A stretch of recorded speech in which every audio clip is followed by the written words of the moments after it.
Manolotra ny araba tompoko azovana hatrany ny tsioka avy atsimo atsinanana noho ny fisian'ilay anticyclone ao atsimo atsinanana nositsika ao ka vokatra izany dia mitoy ny orana malefaka amin'ny ilany atsinanany Madagasikara iny fa iseo zany ny amin'ny takariva sy ny amin'ny alina ny amin'ny ilany andrefana entana ihany koa ireo mpiandrika ao anelanelan'ny Sambava sy Cap d'Ombre sy ny amin'iny atsimo nosiny apiato ireo asan-dranomasina rehetra fa misy tafiotra mahatratra hatrany amin'ny 10 ka hatramin'ny 80 kilometatra isan'ora ho an'ny Rapitso 12 ny volana Aprily 12 amby 2 jerentsika manaraka izao ny mety toetriny andro ho an'ny Rapitso ny maraina dia azorana ny aty Antalasy faritany Toamasina tia omaina kosa ny andro ny aty amin'ny faritany Toliara ny any Ayorombe any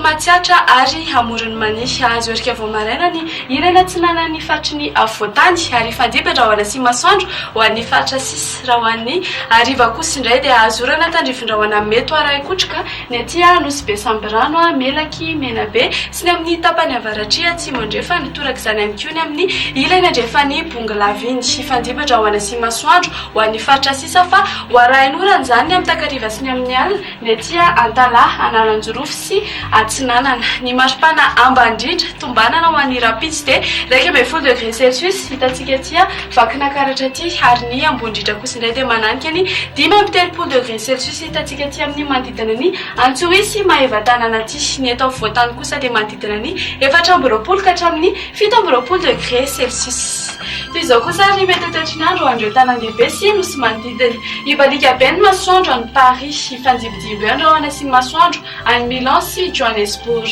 azorana tandrifindrahoana kosa ny any Nairobi Maurice ary La Réunion ary hoavy ny orana ny any Bangkok Comores ary Seychelles dia izay indray ary ny mamarana ny fotoanantsika akasitrahanay ianao nanaraka ny fandarana hatramin'ny farany veloma tompoko.